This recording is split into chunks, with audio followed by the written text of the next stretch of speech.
Buenos días a todos los presentes. Yo quiero empezar diciendo que es un gran honor para mí presentar la conferencia inaugural de este seminario que va a pronunciar el doctor don Juan Manuel de Prada.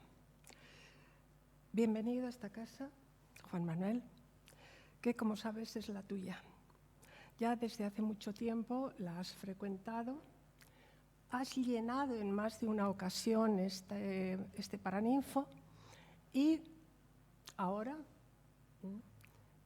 es tu casa con plenos derechos académicos.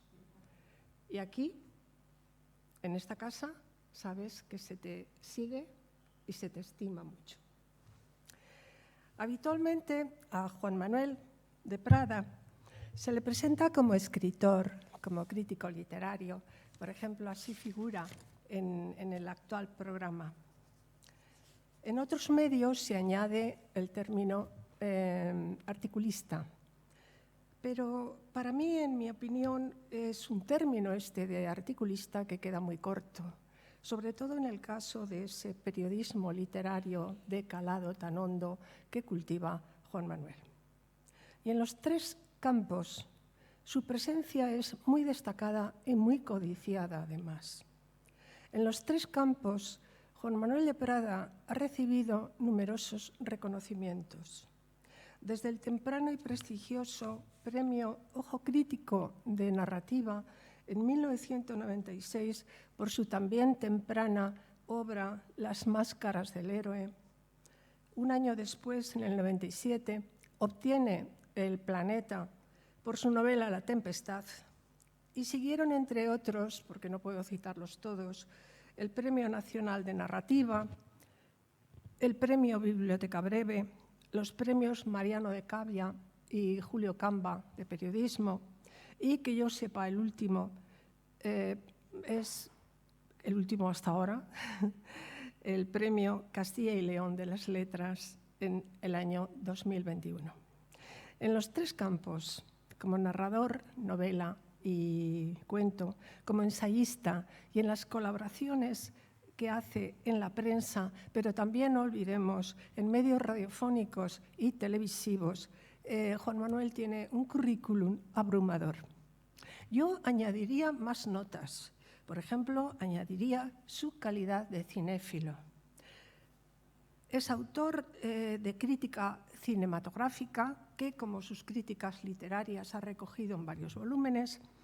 Y yo aquí quiero recordar aquella inolvidable tertulia del programa que José Luis García hacía en la 2 de televisión los lunes por la noche, entre 1995 y 2005.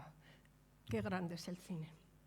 Allí, Juan Manuel aportaba una mirada nueva, una mirada joven, junto a veteranos cinéfilos.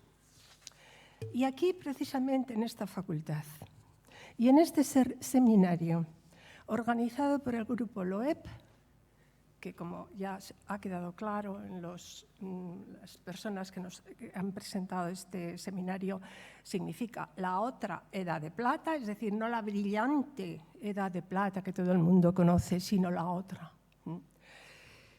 Pues quiero fijarme sobre todo y de manera muy destacada en Juan Manuel como un gran e infatigable investigador de la literatura.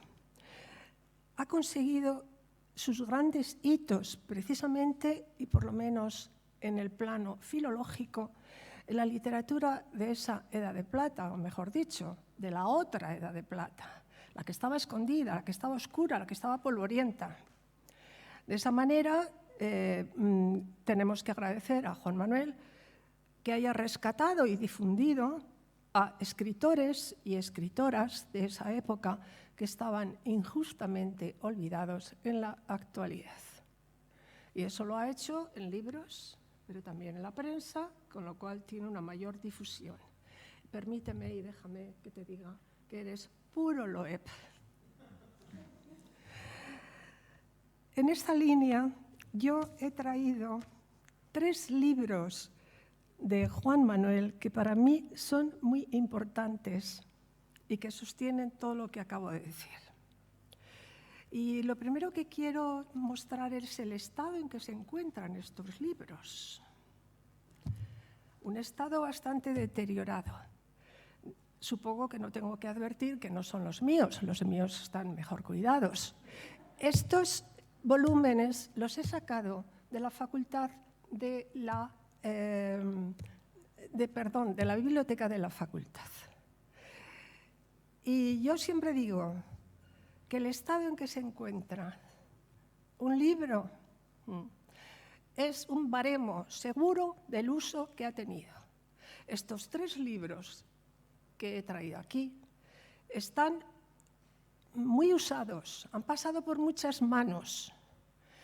Hay pasajes subrayados, incluso hay alguna nota que, Juan Manuel, creo que deberías llevarte,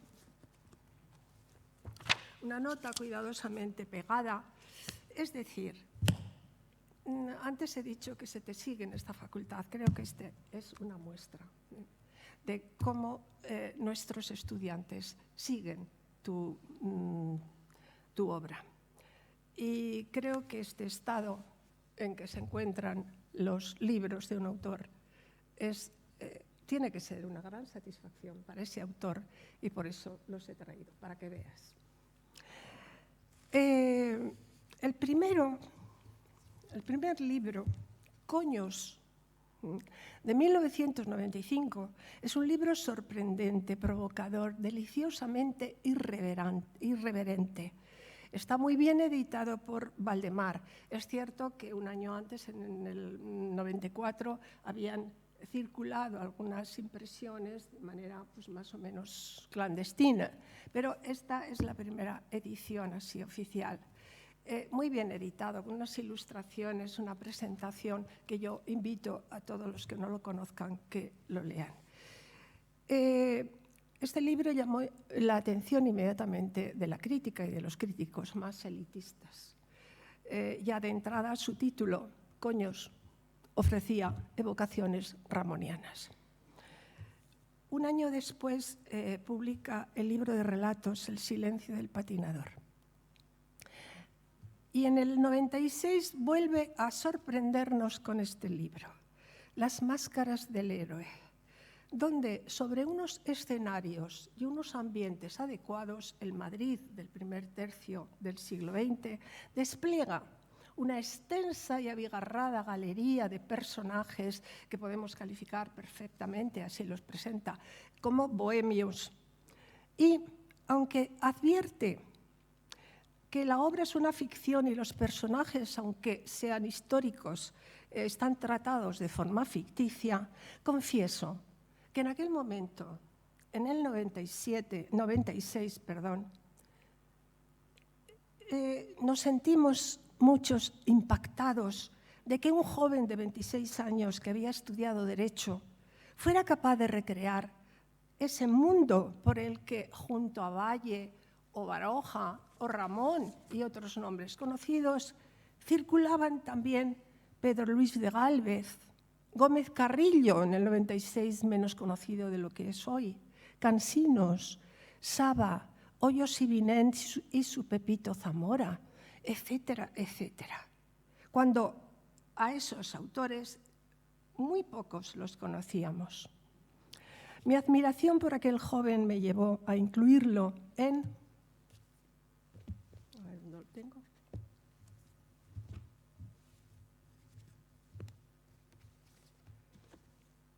Unos ciclos...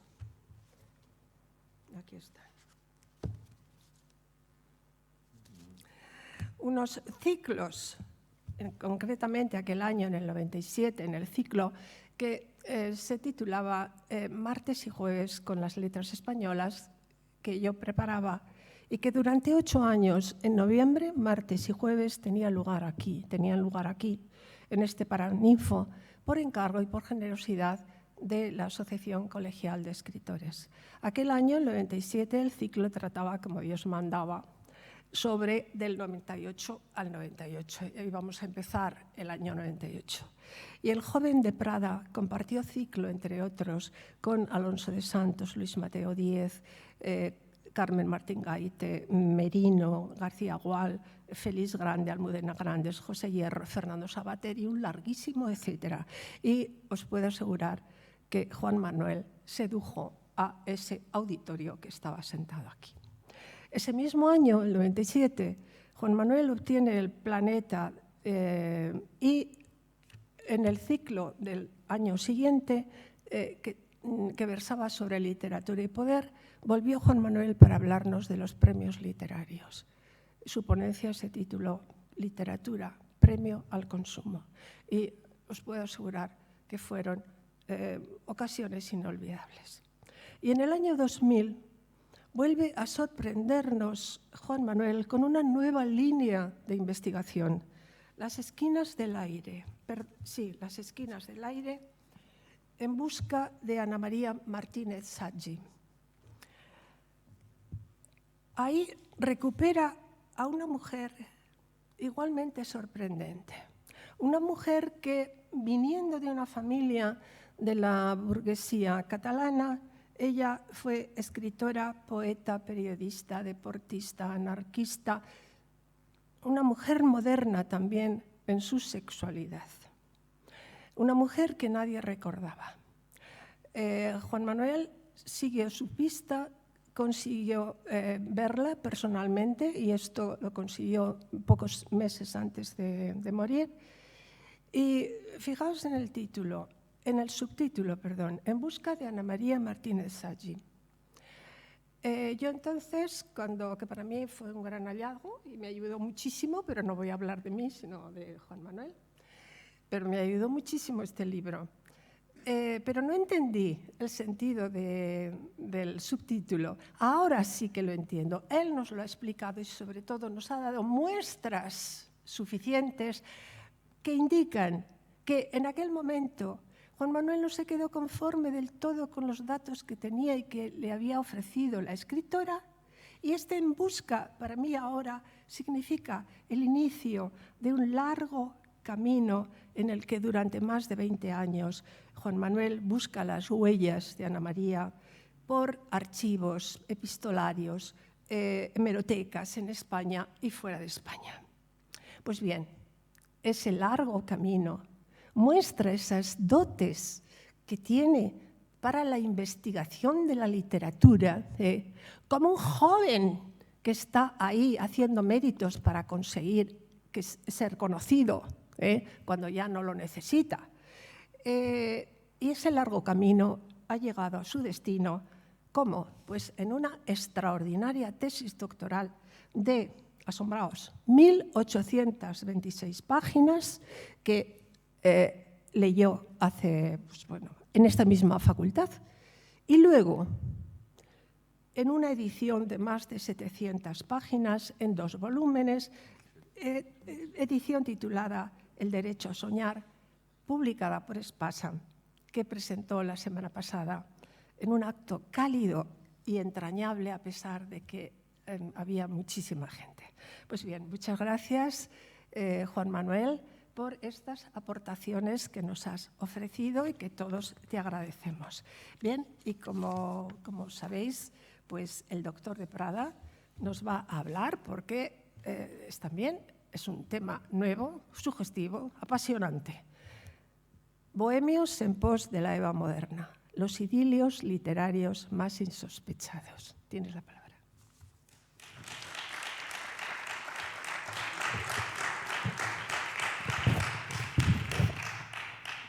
Muchísimas gracias, querida y admirada Ángela. Te confieso que la mayor alegría para mí es estar hoy aquí a tu lado, por el inmenso afecto, gratitud y admiración que te tengo, y porque efectivamente yo vine a esta universidad, a esta facultad, por primera vez de tu mano, y tanto tiempo después volver a estar aquí, siempre a tu sombra de prestigio y tan afectuosa, pues para mí es un es un motivo de inmensa alegría. Muchas gracias a todos los presentes, muchas gracias al grupo de investigación La Otra Edad de Plata por haber querido contar conmigo en este seminario en donde vamos a hablar de bohemios, que es una de mis mayores aficiones desde la juventud. No en vano, pues escribí esa novela que mencionó Ángel antes, Las máscaras del héroe, posteriormente un volumen de semblanzas donde recogía vidas de diversos bohemios desgarrados y excéntricos. Y seguramente en el futuro todavía seguiré tocando este tema. Sin embargo, la bohemia, en contra de lo que siempre se tiende a pensar, la bohemia literaria no fue una especie de gueto o de arrabal de la literatura.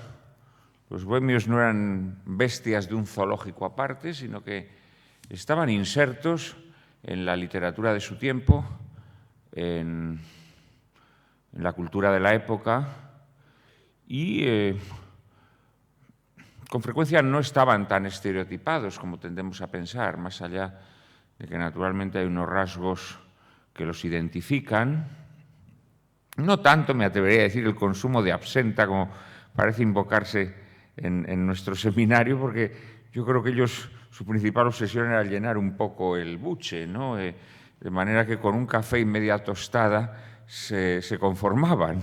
Ya lo de la absenta me parecen lujos excesivos para nuestros queridos bohemios, pero, como digo, ellos vivían insertos en su época, y al vivir insertos en su época, pues naturalmente tenían vínculos y relaciones con otros escritores, algunos muy importantes, que no podríamos encuadrar dentro de la bohemia, ¿no?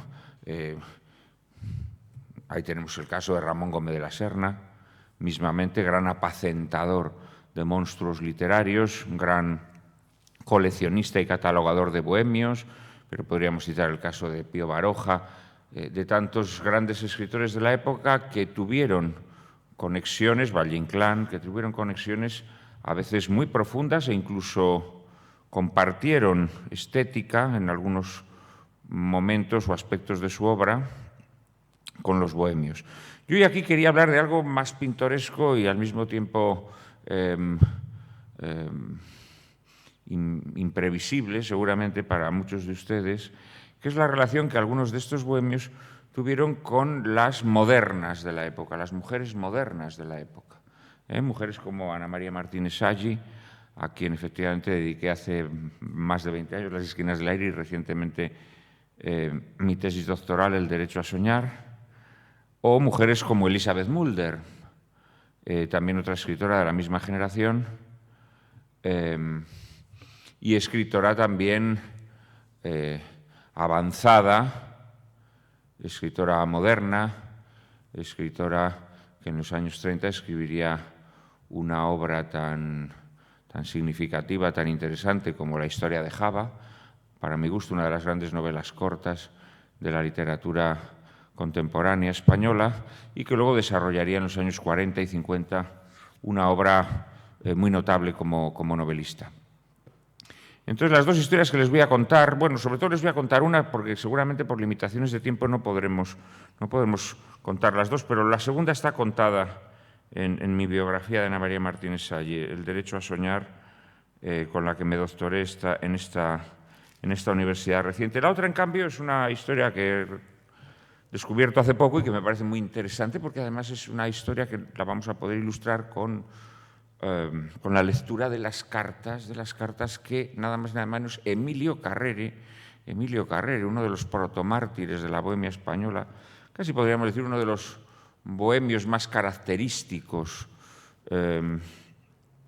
de aquellos años, para muchos un falso bohemio, para otros el prototipo por excelencia de la bohemia, pero indudablemente un personaje muy característico de esta corriente estética y vital. Emilio Carrere durante los años 25 y 26 fundamentalmente, aunque con una coda en el año 33, va a mantener una apasionada correspondencia con la barcelonesa Elisabeth Mulder. Emilio Carrere había nacido en el año 1881, es decir, que cuando empieza esta correspondencia con Elisabeth Mulder tiene ya 44 años, es un hombre talludito. Y es, tampoco conviene olvidarlo, antes de enjuiciar las cartas que ahora voy a leerles, era un hombre casado desde octubre de 1906, desde el 20 de octubre de 1906 concretamente, y padre de dos hijos, Fernando y Gustavo. Su mujer se llamaba Milagros Sáenz de Miera. Para entonces, Emilio Carrere ha publicado ya sus mejores obras que van a contribuir a crear el imaginario bohemio español, obras que beben, como todos sabemos, del modernismo, que beben de los maestros franceses, y obras que contribuyen a configurar el imaginario de la bohemia, ¿no? La figura, por ejemplo, de la musa del Arroyo, ¿no? La musa del Arroyo, esa mujer de vida airada, ¿no? O esa mujer que sobrevive en los márgenes de la sociedad y de la cual el bohemio se enamora apasionadamente. Esa mujer que además pues, suele venir con una carga de enfermedades, a veces la tuberculosis, a veces enfermedades venéreas, en fin. Pues, todo ese mundo de los amores desgarrados, todo ese mundo de los fantasmas enamorados, todo ese mundo de lo que llamaba en uno de sus títulos más célebres Emilio Carrere, la cofradía de la pirueta, esos supervivientes en el puro milagro que se desenvolvían en los márgenes de la literatura, todo ese mundo de alguna manera lo caracteriza Emilio Carrere, que, como digo, muchos lo consideran un falso bohemio porque, como saben ustedes, desde muy joven consiguió un puestecito sinecura en el Tribunal de Cuentas, ¿no? Que es un poco más o menos pues, como ser asesor de la Moncloa hoy en día, ¿no? Que te pagan un sueldo, no pegas un palo al agua y, bueno, sabes que tienes la vida asegurada, ¿no? Pues al parecer Emilio Carrere tuvo la vida asegurada, pero siempre cultivó la estética bohemia y siempre paseó por Madrid, pues ya saben, su chambergo, su capa, su pipa, que pasan a formar parte de los emblemas más conocidos de la bohemia. Frente a él tenemos a Elisabeth Mulder. Elisabeth Mulder había nacido en el año 1903, es decir, es una mujer 22 años más joven que Emilio Carrere y, por lo tanto, en el momento en que se entabla esta correspondencia, ella tiene apenas 22 años.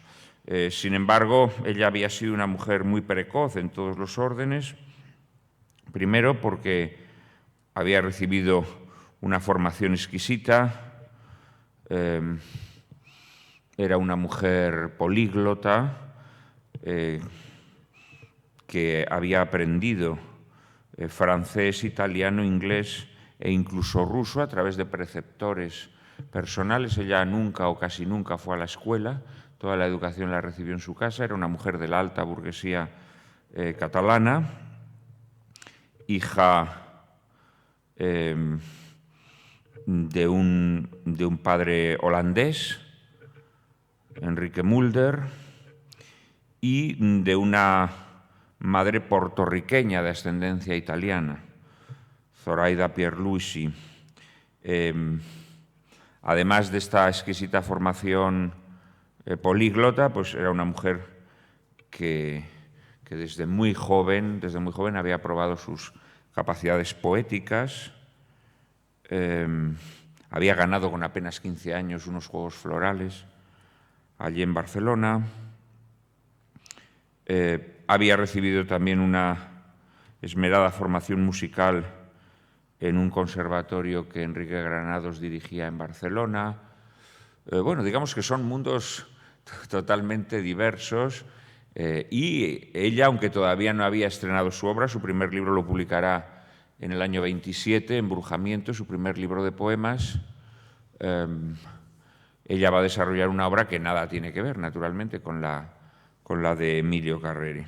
Pues bien, se ve que Elizabeth Mulder, siendo una niña casi, bueno, y como dato también, como dato fundamental, discúlpenme, en el año 21, Elizabeth Mulder, con apenas 17 años, se había casado. Se había casado y en el año 23 había nacido el que será el único hijo del matrimonio, puesto que ella además enviudará muy pronto. Enviudará creo que cuando tiene 26 años, ¿no? En el momento pues en el que mantiene esta correspondencia con Emilio Carrere, ella también está casada y también, al igual que él, ha tenido, en su caso, un solo hijo en su matrimonio. Al parecer, Elizabeth Mulder se dirigió a Emilio Carrere en torno al año 20, es decir, cuando prácticamente era una niña, con 16 años, se había dirigido a él para que con una serie de poemas, en una época en la que ella todavía firmaba con seudónimo, su seudónimo era Esfinge, y así se dirigió a Emilio Carrere, sin darle su nombre, con la petición de que intentara publicárselos en algún periódico o revista madrileño. Y se ve que Emilio Carrere pues, no se lo toma en un principio muy en serio, o sí se lo toma, pero no publica sus versos, no consigue publicar sus versos. El caso es que la relación epistolar se reanuda 5 años después, y va a tomar una velocidad de crucero de inmediato, como enseguida vamos a ver. Este grupo de cartas de Emilio Carrere a Elizabeth Mulder fueron guardadas por la autora,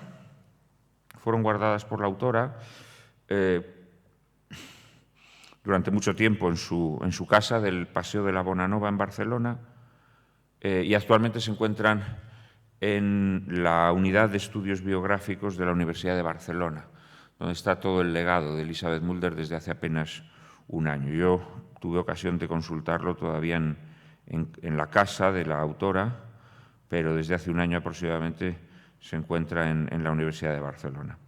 En la primera carta que se conserva de este epistolario, pues es evidente que Emilio Carrere se está refiriendo a contactos anteriores que hubo muchos años antes, cuando ella era una adolescente que firmaba como Esfinge. Y a la Esfinge se dirige en un principio Emilio Carrere. Luego la autora le desvelará su nombre. Le dice Emilio Carrere: verdaderamente nuestro procedimiento epistolar es originalísimo. Estamos en mayo del año 25. Usted contesta a mi carta con 4 años de retraso y yo a la suya con 7 meses. Su carta tan simpática que está ante mis ojos demuestra que he tenido el cuidado de guardarla y el deseo de contestar. ¿Por qué no lo hice antes? Por la misma razón que no lo hizo usted.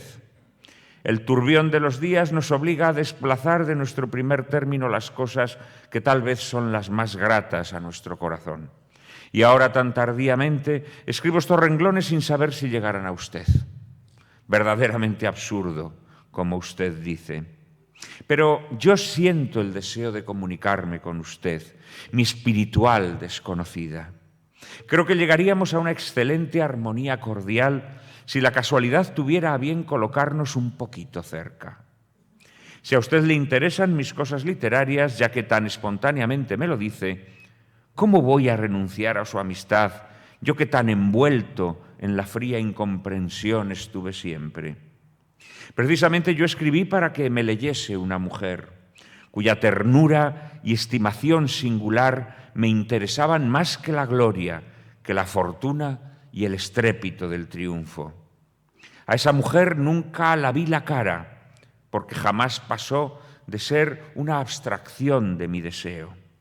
Al escribirme usted, Parece que esa criatura sin realidad va adquiriendo una bella figura y una linda voz, y que mi fantasma se va animando de exaltación romántica y de un sentimiento fraterno. Y ya concluyendo su carta dice: cuando algo bello pasa por nuestra vida, no hay que dejarlo huir con negligencia. Aprovechemos la nueva ilusión que se enciende.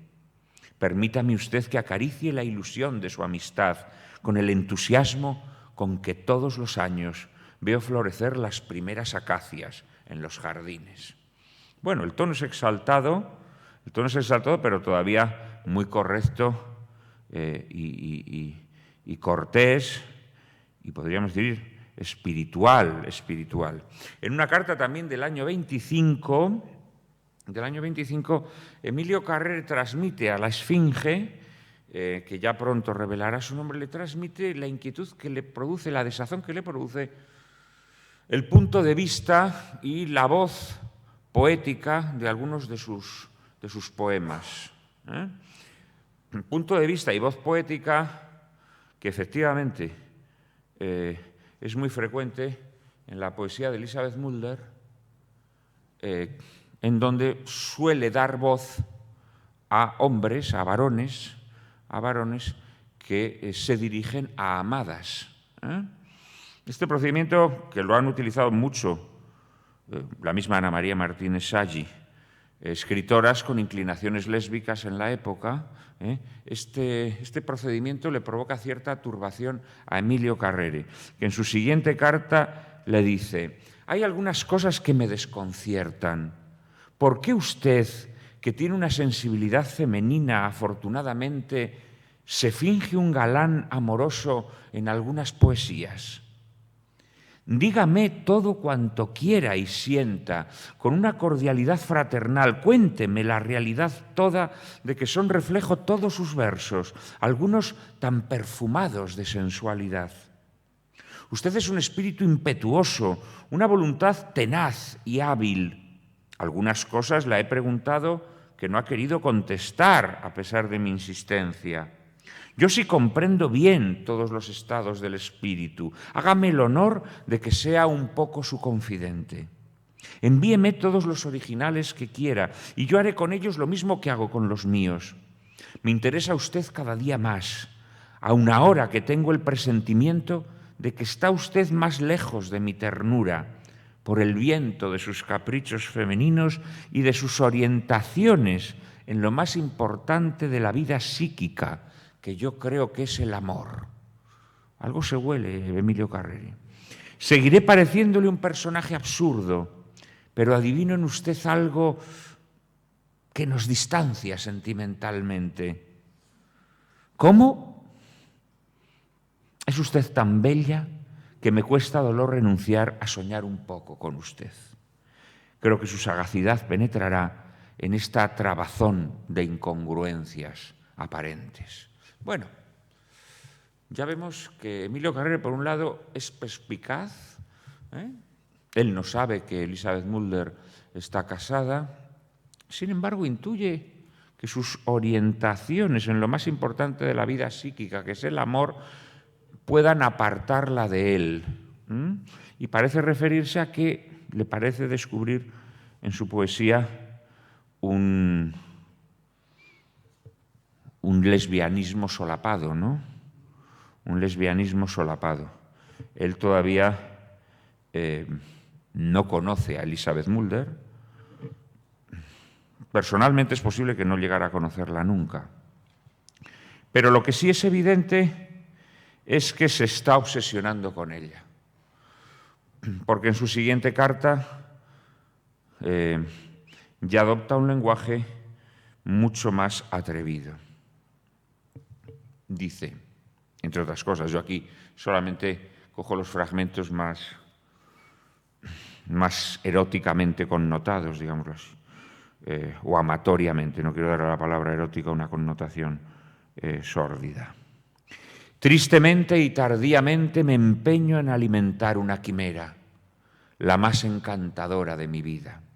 La realidad me dará su espantoso tirón cuando esté más ilusionado. No debía escribir a usted estas palabras de tanta desesperanza. No tengo derecho a mortificar su delicada sensibilidad de mujer y de poeta.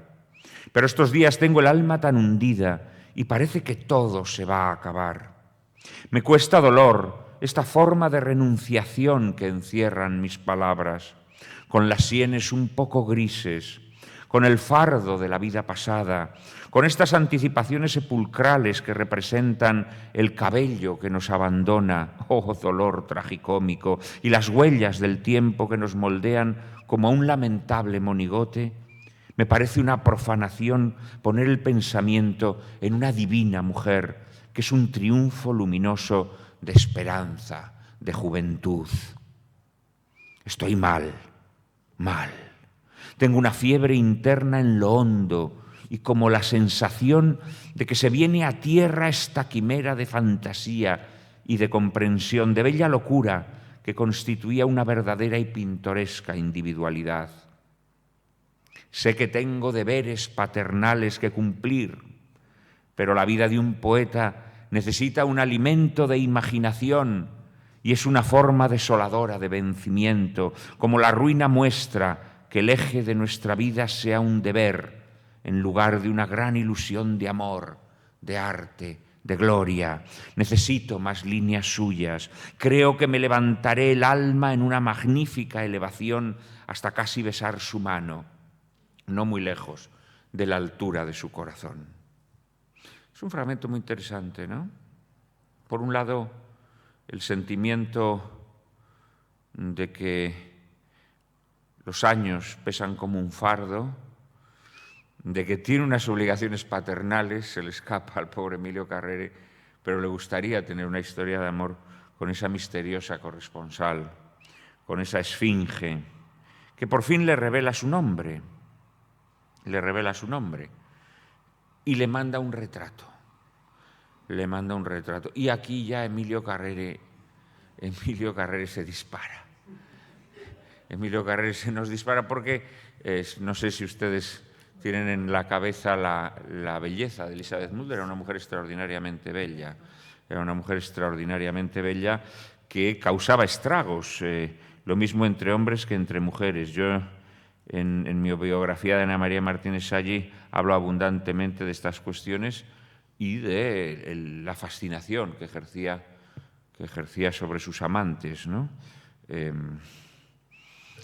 Y veamos lo que le dice Emilio Carrere a Elizabeth Mulder. Amiga demasiado bella, no se enfade conmigo. He estado en Portugal todo este tiempo y su retrato me ha hechizado el espíritu muchas horas de cada día. No quiero que crea que mis palabras son tropos literarios. Quiero, y eso es muy difícil, que penetre en la honda sinceridad de mi deslumbramiento ante este retrato que tanto me hace pensar en usted. Es usted demasiado bella para que una sensibilidad tormentosa y demasiado fantástica como la mía no esté ya loca, elevando los más encantadores absurdos. Usted sabe que es como una maga que tiene el poder del cielo y del infierno entre sus labios y entre sus pestañas, sus ojos cándidos y misteriosos, radiantes de un magnetismo dominador, me han embrujado plenamente.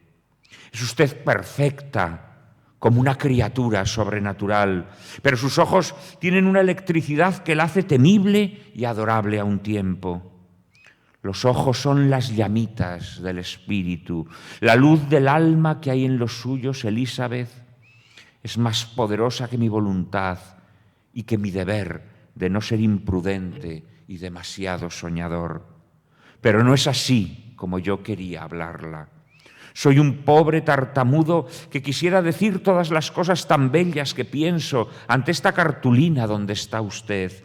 ¿Qué sería de mí si la viese en su gentil arrogancia física delante de mis ojos maravillados? Me falta su voz, su fragancia peculiar, la gracia de sus movimientos, su sonrisa. Perdóneme. Es usted demasiado bella y sin querer tal vez la enojo con semiconfesiones de excesiva intimidad. Nos conocemos poco. Sepa de todas maneras que estoy enamorado de su retrato tan románticamente ¿Qué puedo yo aguardar? Como si estuviese en el momento más juvenil de mi vida, cuando vivía en una embriaguez de ensueños artísticos y la vida toda se abría luminosa ante mi corazón. Ha galvanizado usted a un muerto con la magia de su belleza. Es usted demasiado bella y ha encendido en mí el deseo violento de verla en carne y alma ante mis ojos. ¿Lo conseguiré? ¿Quiere usted que vaya a Barcelona? Pero perdone otra vez. Comprendo que es un deseo excesivo el de intervenir en su vida. Créase, lo ruego, en la sinceridad de estas palabras desordenadas, escritas con calor de espíritu y con violentos latidos de mi sangre. Estoy en una situación moral muy compleja. Su carta ha revolucionado en mi cabeza un tropel de sueños y de disparates. Procuraré ser formal.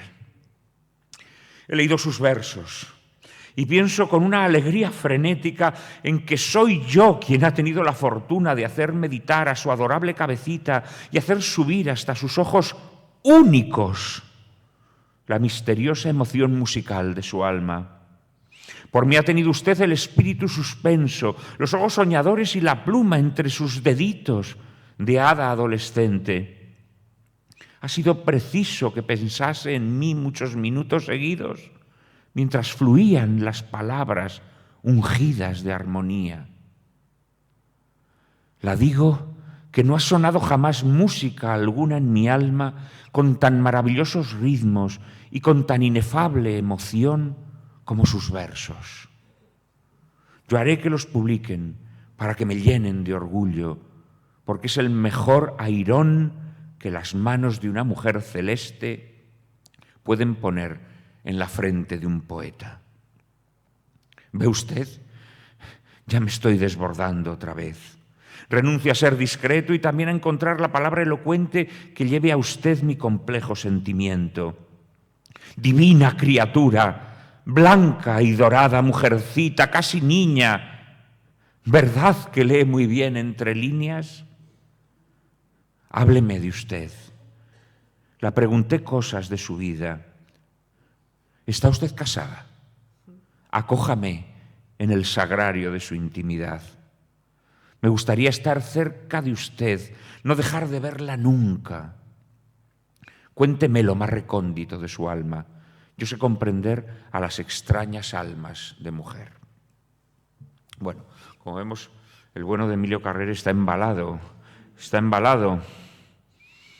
El retrato de Elizabeth Mulder lo tiene en ascuas. Y en ascuas sigue en su siguiente carta, en donde la excitación, los deseos incontenibles de estar con Elizabeth Mulder, pues no hacen sino acrecentarse. Le dice así: crea que todos los días pienso en usted, algo más que lo que requiere mi ecuanimidad espiritual.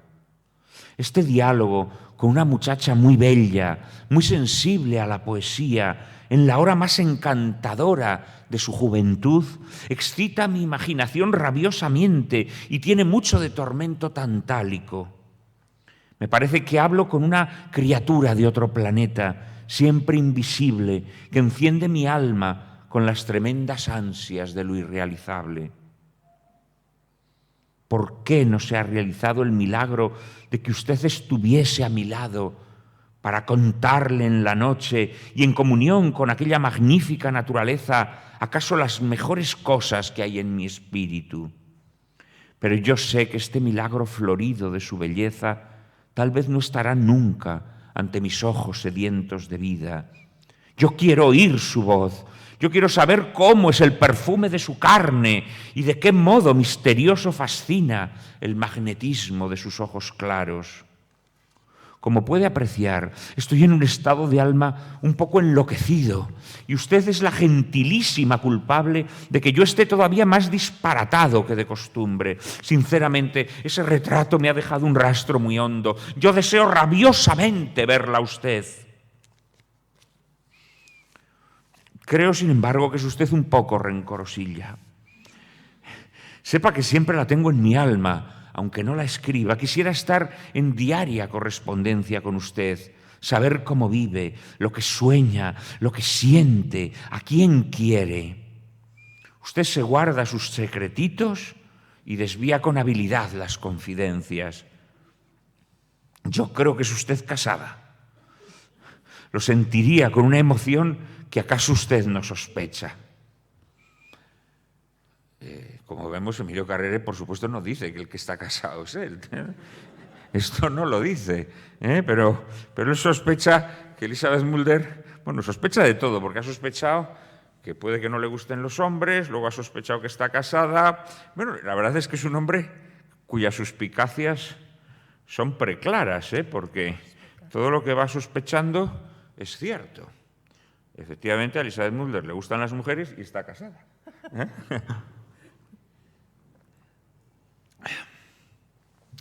Y entonces él empieza a fraguar el sueño de conocerla, de viajar a Barcelona, hacer un viaje a Barcelona y tener un encuentro amoroso con ella.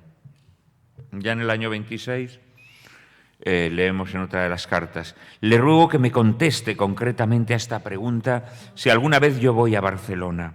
¿Podré verla sin producir una catástrofe en su vida misteriosa que no me quiere usted revelar?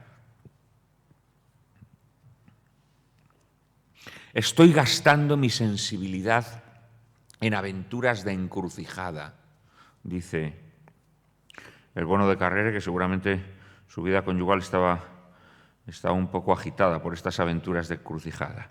Y añade: siento nostalgia del amor verdadero. Perdóneme, usted representa para mí el rompimiento con el pasado que me llena de amargas aguas el corazón.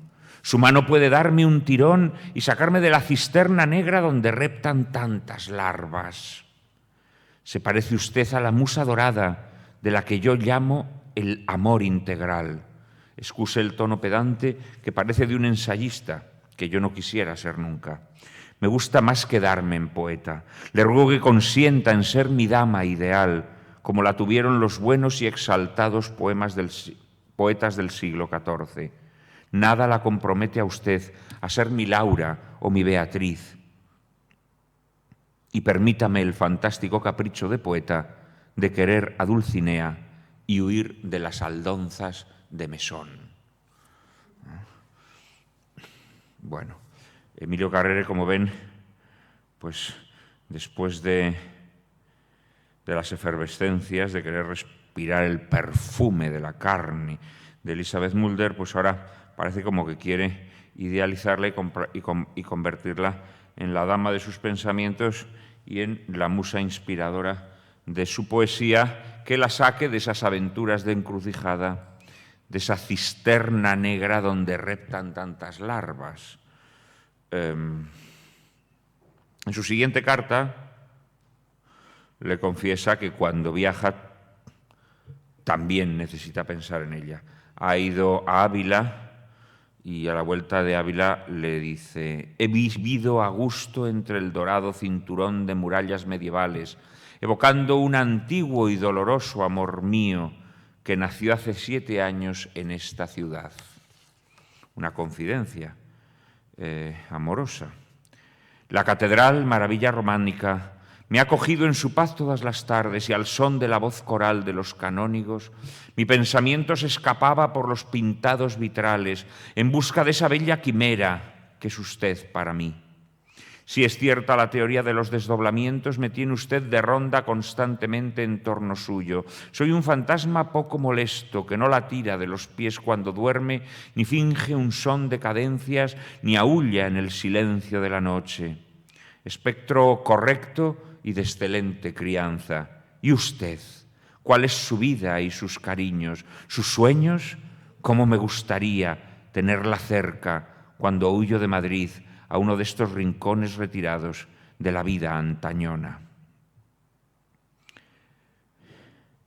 Parece que Emilio Carrere se resigna, ¿no? Se resigna a que esos raptos efervescentes de sus anteriores cartas pues no tienen correspondencia. Elisabeth Mulder se mantiene en un tono, él lo llama misterioso, yo entiendo que simplemente ecuánime, ¿no? y más sereno, más tranquilo, quizá también huidizo.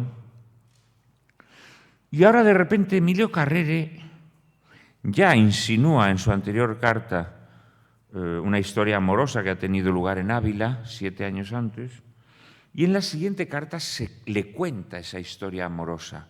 Evidentemente Elizabeth Mulder, un poco sibilinamente sádica, ¿no? Porque Elizabeth Mulder yo creo que se está regodeando viendo al bohemio de rodillas ante ella. Pues Elizabeth Mulder quiere conocer esa historia de amor, que no sabemos si es real o fingida. Yo por momentos tiendo a pensar que es imaginada, pero luego da el nombre de una mujer, que no, esto, mira, podría ser un buen motivo de investigación. Una oscura escritora y traductora, Encarnación de Biguri, pero eso lo dirá más adelante. De momento la presenta como una tal María del Mar y le cuenta su historia a Elizabeth Mulder. Mi viejo amor de Ávila fue doloroso sin literatura, verdaderamente dramático, y aún lo será más en el porvenir.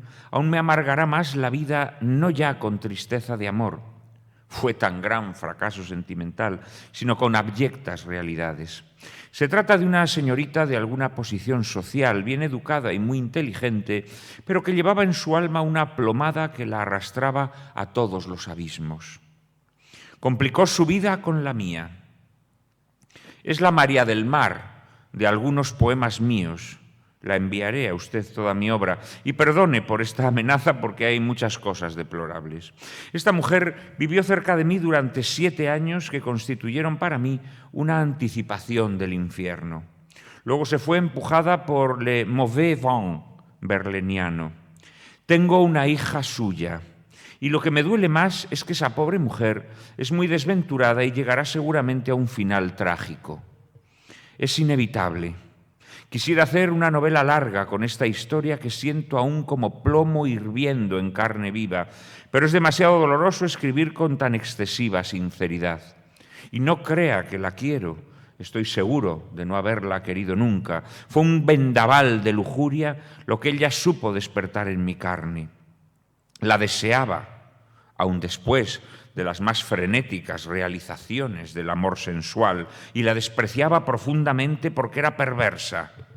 Y yo soy tal vez bueno. Pero es como una sombra grave en mi conciencia que esta criatura será lo que su mal destino quiera por mí. Ella vivía en paz, en su vivir agradable y privado, y yo, por un coleccionismo donjuanesco, la arrebaté hasta el laberinto de mi vida. Su imaginación enferma, es una esquizofrénica, hizo lo demás. Creo que los hombres que desviamos el sendero de las vidas de mujer tenemos cierta responsabilidad moral y que no es lícito por nuestro capricho, nuestro airón, traer a nuestro plano absurdo a algunas pobres soñadoras desequilibradas. A ella la sugestionó un poco mi personalidad literaria. Me entendía bien y le gustaban mis cosas, Dios se lo pague. Después fue mi George Sand.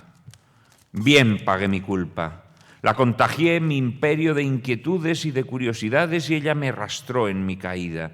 Fue un período de mi existencia desenfrenada y terrible. María del Mar era una sima y yo rodé hasta el fondo de su alma. Lo que ahí vi era espantoso. Como está usted iniciada en cosas ocultistas, le diré que esa criatura me parecía un elemental que ha tomado forma humana. Aún no me explico que yo cayera entre las garras del monstruo. En las historias de amor yo necesito poner toda mi alma para ser feliz. Con ella no se complicó el ángel de la psiquis, sino la más deplorable bestia de la concupiscencia. Es todo esto algo complejo. Sería preciso que se lo explicara de palabra para que lo comprendiera bien en todo su horror y toda su tristeza. Estoy contento de no verla ya y como convaleciente de una grave dolencia. Ahora solo me preocupa usted y demasiado, tal vez, otra cosa absurda de mi imaginación. Esta es una manera extraña, ¿no?, de intentar seducir a una mujer, ¿no?, contarle historias escabrosas con otras mujeres. No sé hasta qué punto el bueno de Emilio Carrere pensaba que así iba a poder camelar a Elizabeth Mulder, o tal vez o tal vez estaba inventándose toda esta historia, no lo sé. Sería muy interesante descifrarlo, pero habla de una relación larga con esta mujer, una relación de 7 años, y él está casado. En su siguiente carta abunda en esta historia, pero además revela que ha tenido una hija con esa mujer. Y sin solución de continuidad, vuelve a su asedio a Elizabeth Mulder. Aquella historia de María del Mar que le conté está definitivamente enterrada desde hace 8 años.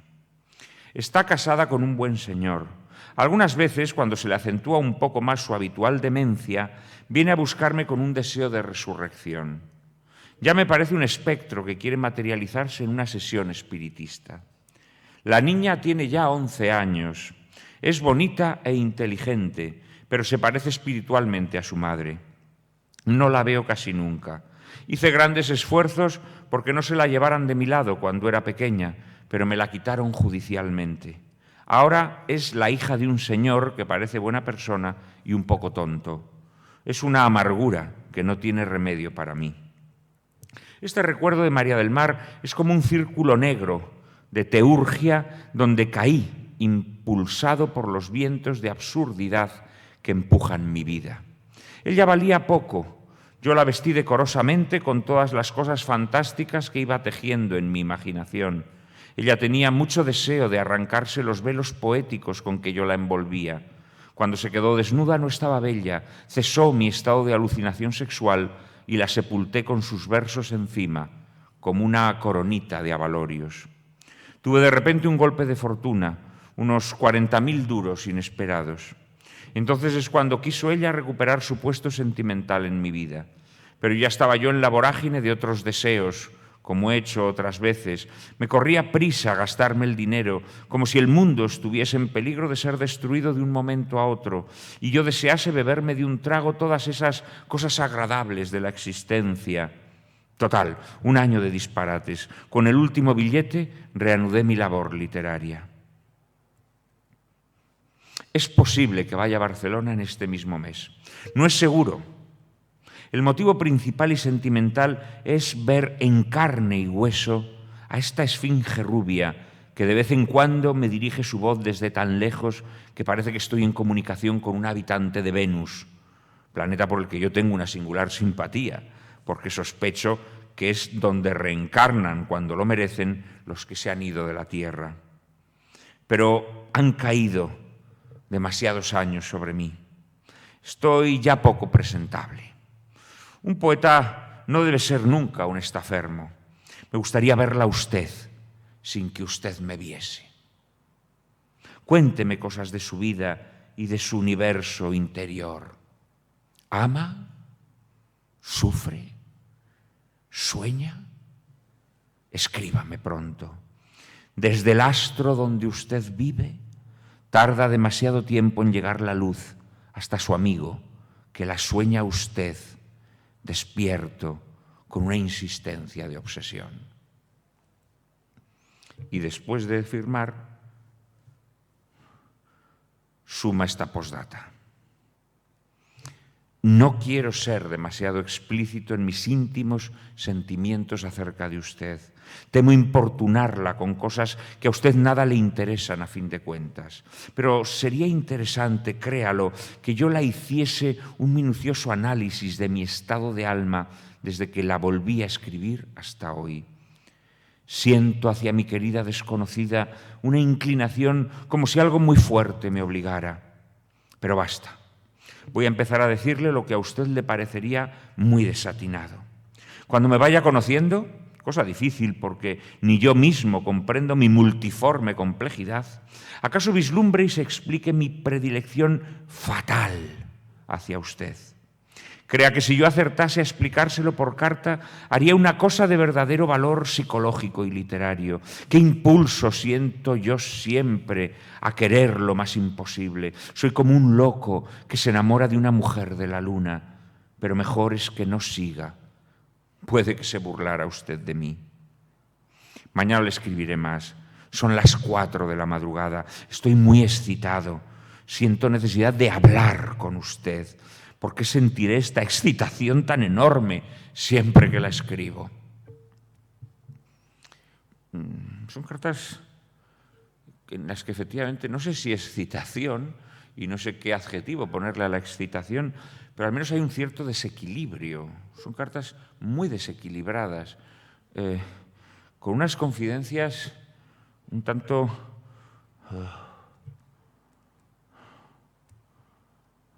Hoy sería casi imposible, ¿no?, que se hicieran unas confidencias así en una carta a una persona desconocida. Hay imploración de amor, pero hay también relato de experiencias amorosas más bien desagradables. Es una cosa un poco frenética. En su siguiente carta, estamos en marzo del 26, le anuncia un viaje inminente a Barcelona y la prepara, claro, para que sepa lo que va a ver, porque él sí sabe que Elizabeth Müller es una mujer muy bella, pero Emilio Carrere pues no era tan bello, digámoslo así, ¿no? Piadosamente. Le dice así: creo que podré al fin ir a verla. ¿No será esto una imprudencia por mi parte? Corro el riesgo de producirle una decepción catastrófica para mí. Yo no soy físicamente lo que usted acaso cree.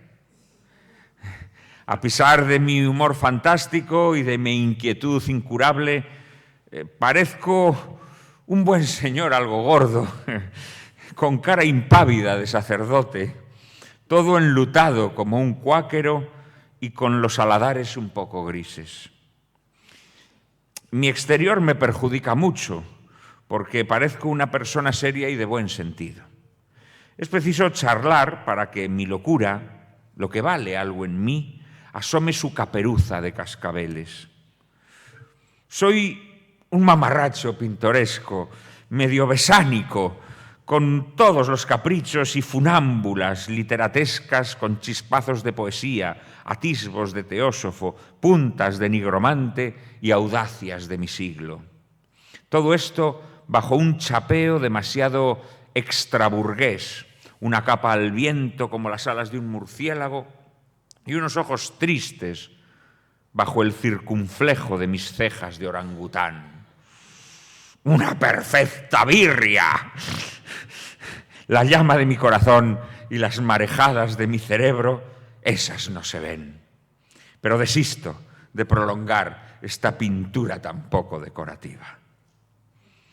Le ruego que cuando me vea disimule un poco la mala impresión. Evíteme el dolor de Cirano. Pero me consuela que acaso ya me haya visto en fotografía y que el desagrado sea menos intenso, pues que se acostumbra uno a lo antiestético a fuerza de verlo. Necesito salir de aquí porque me pasan cosas amargas y quiero huir de ellas. La verdad es que siento, con qué emoción, el deseo de hablar a usted. Vaya, perdón, se me ha ido. La verdad es que siento con qué emoción el deseo de ver a usted. Si pudiera contemplarla sin ser visto, insiste otra vez, tal vez fuera mejor. Oh, esta resistencia contra el tiempo de algunos espíritus que adoran la juventud, la hora del laurel, del beso y del claro de luna. Al acercarme a sus 20 años, el gris de mis cabellos me duele en el corazón. Va a conocer a la amada, pero no. La amada le escribe diciendo que está mala y que no puede verse con él. Evidentemente es una excusa, ¿no? Es una excusa. Y el bueno de Emilio Carrere se tiene que fastidiar y no conoce a la amada. A partir de aquí ya la correspondencia ralea, hemos llegado a ese clímax que Emilio Carrere parecía que estaba tocando con las yemas de los dedos. La negativa de Mulder a verse con él pues hace que la correspondencia amaine en su tono y también en su frecuencia. Pero en octubre del 26 vuelve a la historia de María del Mar y es donde nos revela la identidad de esa mujer que provocó su frenesí sexual, aunque fuera una mujer perversa a la que nunca había amado. Le dice así: tengo muchos deseos muy hondos de oír su voz. Esto algún día llegará. Creo que las cosas se trenzan en la vida no por capricho de lo desconocido, sino encerrando un oculto sentido trascendente. ¿Cuál será el de este sentimiento que acaricio hacia usted y el de esta fantástica amistad nuestra? Pero es preciso adelantar lo posible las cosas amables. Los días huyen y el momento ilusionado de la vida se ve a veces interrumpido definitivamente. Hay que realizar el ideal que nos enciende el corazón. La célebre María del Mar, que en realidad se llama Encarnación de Biguri, vino a Madrid. Intentó verme en el Círculo de Bellas Artes y yo eludí la entrevista porque esa mala historia estaba ya sepulta entre los malos recuerdos. Hizo varias tentativas de aproximación con idéntico fracaso. A lo que venía a Madrid era a llevarse a la niña.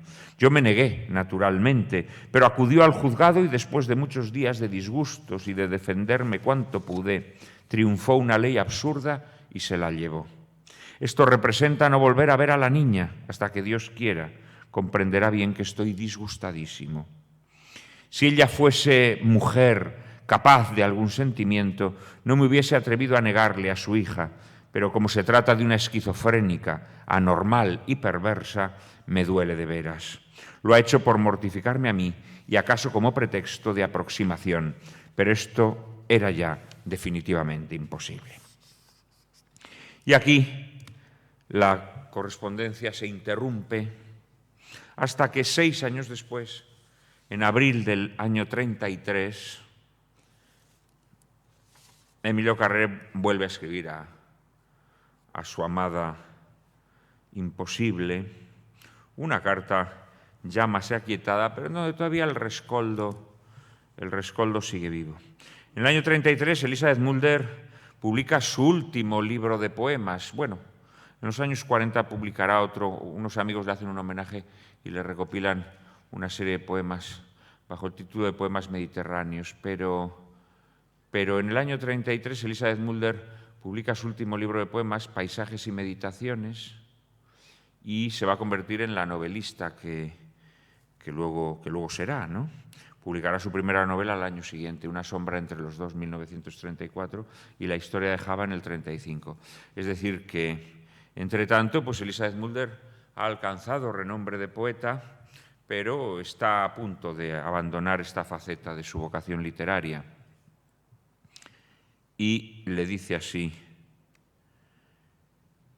Emilio Carrere: amiga mía, no la he olvidado nunca. En estos 7 años de silencio la he recordado demasiadas veces. Veo a la adolescente esfinge y a la musa rubia y enigmática del retrato y de los versos, en aquella breve intimidad epistolar, pasar constantemente por el telón de mis recuerdos. Hace 2 años la escribí y le envié mi libro. Su carta inesperada me ha parecido una respuesta a un constante mensaje telepático. Pienso en usted, la recuerdo, mejor dicho, la evoco. Que mis cartas ya tan viejas tengan aún un aroma de emoción para su sensibilidad exquisita me parece lógico. Había mucho de mi esencia espiritual en aquellas líneas desordenadas y absurdas. Había bajo las letras frívolas, divertidas, como una sordina impuesta a mis fantásticos pensamientos, una hondura de sentimiento muy difícil de explicar hacia una criatura a la que se sumó una extraña atracción a través de un retrato, a través de unos versos. Todo mi pensamiento y mi emoción de entonces tenían algo de extraordinario, a veces en contra de mi voluntad. Pero aquel raro perfume de sincera intimidad no se ha evaporado en tantos días y días como tienen 7 años. aún conservan una influencia de magnetismo de lo más hondo de mi espíritu para, en complicidad con el silencio de esta noche, proyectar ante sus ojos el fantasma de un alma lejana que acaso en el misterioso embrujamiento de muchas noches ha viajado hacia usted. Su carta ha tenido la eficacia de revolver y revolucionar en lo hondo de mi alma todas las locuras que yo le insinuaba entonces. No podía, por una discreta continencia, ser más explícito sin correr el riesgo de que me considerase usted como un lunático, apasionado por una mujer, habitante en otra estrella inaccesible. ¿Cómo me gustaría poder hablar con usted? ¿Cuántos años seguidos podría estar contándole cosas, episodios que nunca han acaecido, de los que usted era la única protagonista? Así, la única, con toda la magia y el misterio de la letra mayúscula. Estoy en la extraña y desesperante situación de un hombre totalmente incomprendido en su planeta, que sabe que hay una criatura extraordinaria para la que son cœur, certes d'être un problème, como en el soneto berliniano, y que vive en Júpiter, en Sirio o en Venus, y materialmente solo nos separan 600 kilómetros. En la dimensión de las realizaciones, cuántos años de luz, qué abismo de millones de leguas no habrá entre mi fantasma y el corazón de mi fantasma. La veo a usted desde mi gran sombra como una infinita claridad inasequible. Siento no tenerla cerca. Hablo mejor que escribo. A su lado hallaría la cifra justa y elocuente para explicarle este complejo, misterioso e increíble de mi lejana influencia sobre lo mejor de mi individualidad. La última, el huésped desconocido, la inmortal, a través de mundos y de reencarnaciones. Usted no tiene la culpa de influir tan raramente en mí, ni yo la de sentir esta influencia. Pero quiero saber de usted, quiero que me cuente sus pensamientos, sus emociones, su vida. ¿Es usted feliz? Creo que es usted demasiado inteligente y sensible para serlo. Es usted una eterna X enigmática para mí. ¿Por qué no descubre usted una punta de velo y me deja entrar en el sagrario de su intimidad? ¿La veré alguna vez? Me gustaría tanto. Pero cada día que pasa me siento por fuera más en contradicción, más caricatura del hombre eternamente ilusionado y fantástico que soy por dentro. Escríbame, se lo ruego, a flor de alma. Así termina esta última carta de Emilio Carrere a Elizabeth Mulder, que para entonces ya había enviudado. Para entonces acababa de tener su historia de amor con Ana María Martínez Salli y a partir de ese momento tendrá una larguísima historia de amor con Dolly Lath, una escritora y directora teatral alemana que viene a Barcelona en una misión de la Escuela Montessori, que se convertirá en su amante hasta su muerte en los años 60. Hubo otras muchas mujeres en la vida de Elizabeth Mulder, en la que en cambio nunca entró el bueno de Emilio Carrere. El 12 de abril de 1939, esto lo recoge Alejandro Riera Guiñet en su tesis doctoral, Ideología y texto en la obra de Emilio Carrere. El 12 de abril de 1939 recibe Emilio Carrere una carta de su amiga Elizabeth Mulder. Emilio Carrere ha pasado una guerra terrible, ha tenido que fingirse loco para que no lo fusilen. Hay quienes dicen que se finge loco para escapar de Pedro Luis de Gálvez, hay quienes dicen que Pedro Luis de Gálvez es quien le pide que se finja loco e ingrese en el manicomio y que se pase allí la guerra en el manicomio. O sea, una guerra horrible, ¿no? Porque fingiéndose loco durante mucho tiempo, ¿no? Y el 12 de abril del 39 recibe Emilio Carrere una carta de su amiga Elizabeth Mulder, que se alegra de encontrar de nuevo la firma del bohemio al pie de un artículo escrito en ABC. En la carta, junto al alivio de reencontrar a su amigo, también detectamos el temor vivido en los años de la guerra. Elizabeth Mulder también ha pasado una guerra difícil encerrada en su casa del Paseo de la Bonanova. Hoy, ahora mismo, escribe Mulder, acabo de ver su firma en ABC con la consiguiente y profunda alegría de saberle bien, por lo menos de saberle vivo, o mejor dicho, como todos nosotros, resucitado. Y bueno, lo dejamos aquí. Queda la otra historia de amor de Ana María Martínez Salli y el bohemio Mario Arnold.